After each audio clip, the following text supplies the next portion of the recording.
गौतम की बुद्धत्व प्राप्ति।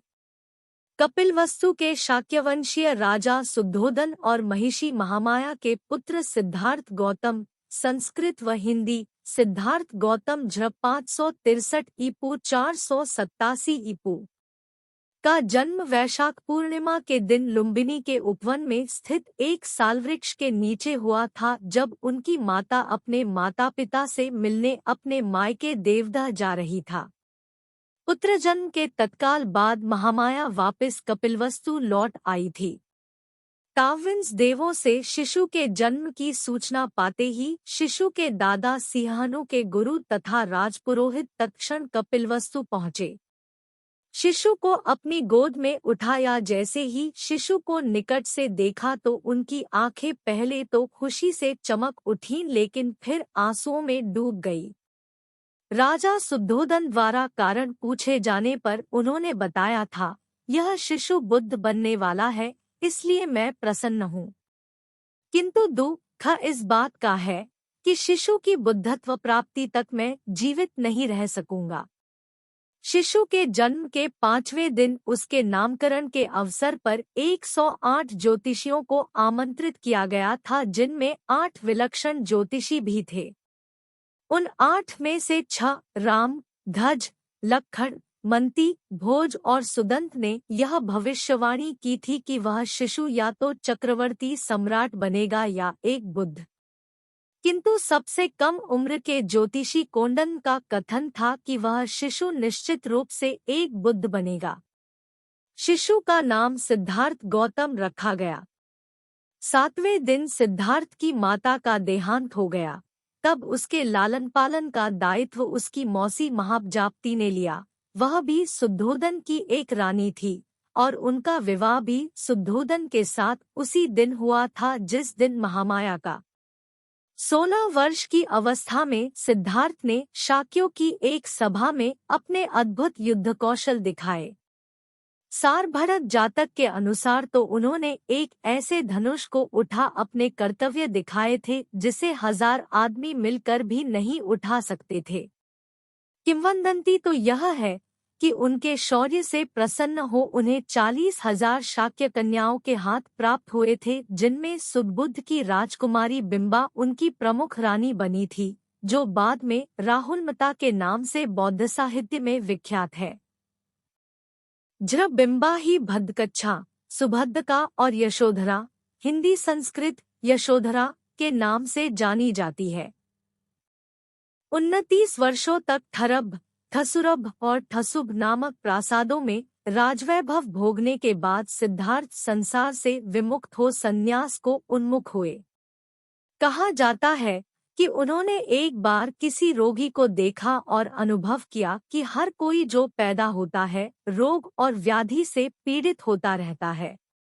फिर उन्होंने किसी वृद्ध को देखा। इससे उन्हें यह विदित हुआ कि हर कोई जो जन्म लेता है कालांतर में वृद्ध भी होता है, उसके हाथ पैर शिथिल और जर्जर हो जाते हैं। फिर जब उन्होंने एक मृत को देखा तो यह ज्ञान पाया कि हर कोई जो जन्म लेता है एक दिन मृत हो अपने संसार और नश्वर शरीर को भी छोड़ जाता है। तब सारे सुख, सुविधाओं और वैभव की वस्तुएं निरर्थक हो जाती है। संसार सारहीन है। अंतत जब उन्होंने वैभव का त्याग कर सत्य का अन्वेषण कर रहा था तो उन्होंने भी संसारिकता का परित्याग कर संन्यास वरण कर गृहत्याग किया। शाक्य कोली और मल्ल राज्यों को पार कर सन्यासी के रूप में वे राजगीर आदि स्थानों पर भटकने लगे। इसी क्रम में उन्होंने अकारक काम और उद्धकराम पुत्र को अपना गुरु बनाया, किंतु उनके दर्शन व विचार से वे संतुष्ट नहीं हुए। वे उर्वेका के सेनानीगाम पहुँचे और 6 वर्षा तक 5 भिक्षुओं के साचर्य में कठिन तपस्या की। कठिन चरम तब 2 मार्ग की अनुपभुक्तता जान कुन वे साधारण भोजन ग्रहण करने को प्रेरित हुए, जिससे खिन्न हो उनके 5 भिक्षुमित्र खिन्न हो उनका साथ छोड़ सारनाथ के इसिपत मिगदात को प्रस्थान कर गए।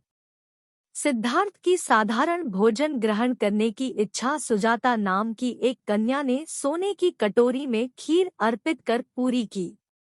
वह दिन वैशाख पूर्णिमा का था।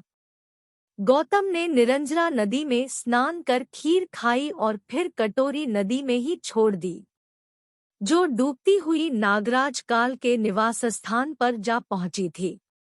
फिर सारा दिन सालुकवन में व्यतीत कर शाम को वे पीपल के एक पेड़ के नीचे जा बैठे।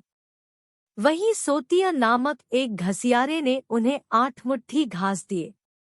घास को उन्होंने पूर्व दिशा की ओर रख उसकी आसनी बनाई। फिर उस पर बैठकर उन्होंने यह प्रतिज्ञा की कि जब तक वे बोधि नहीं प्राप्त करते तब तक वहां से नहीं उठेंगे। उनकी प्रतिज्ञा के तेज से महाब्रह्म और सारे देव उनके सामने प्रकट हो उनकी स्तुति करने लगे, किंतु उनकी दृढ़ मार शैतान ने उन पर आक्रमण किया, जिसके भय से सारे देव वहां से भाग खड़े हुए। मार से उनकी रक्षा तब केवल 10 पारमियों ने की। इन पारमियों को उन्होंने बोधिसत्व बनने के बाद के 550 जन्मों के कठिन संघर्ष के क्रम में अर्जित किया था।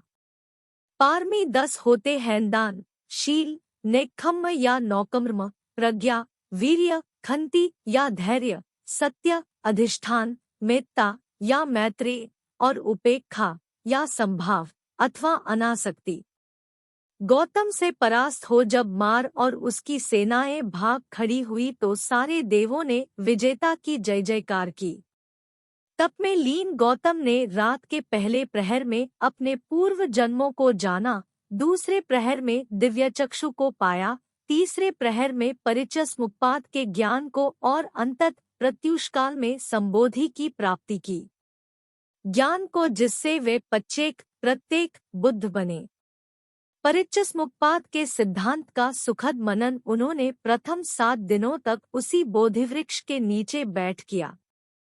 दूसरा सप्ताह उन्होंने अजपाल निग्रोध वृक्ष के नीचे बिताया, जहां उनकी भेंट एक घमंडी ब्राह्मण से हुई थी और जहां उन्होंने मार की 3 कन्याओं को परास्त किया था।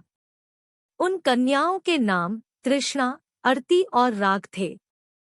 तीसरा सप्ताह उन्होंने मुचलिंद तालाब में नागराज मुचलिंद के फनों के नीचे बैठ बिताया था। चौथे सप्ताह वे राजायतन पेड़ के नीचे बैठे रहे, जहां उन्होंने तपुस और मल्लिक को बिना किसी देखना सुनाए ही अपना अनुयायी बनाया। तत्पश्चात ब्रह्मसंपत्ति के आग्रह पर उन्होंने पीड़ित मानव के उत्थान के लिए धम्मचक्र का निश्चय किया। दूसरों के उत्थान की प्रतिज्ञा से वे सब्बनु सर्वज्ञ बुद्ध कहलाए। तब अपनी धम्म देशना के प्रवर्तन हेतु अपने 5 तपस्वी मित्रों को योग्य पाया, जो उन दिनों वाराणसी के इसिप्तन मिगदाय में वास कर रहे थे।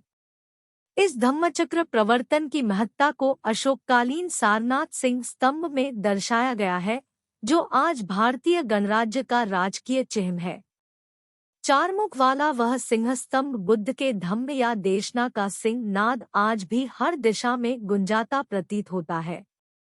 उन सिंह स्तंभ में अंकित चक्र, जो अशोक चक्र के नाम से जाना जाता है, आज जो भारतीय राष्ट्रीय ध्वज पर बड़े गौरव से लहराता रहता है, वस्तुत धर्मचक्र का ही प्रतीक है।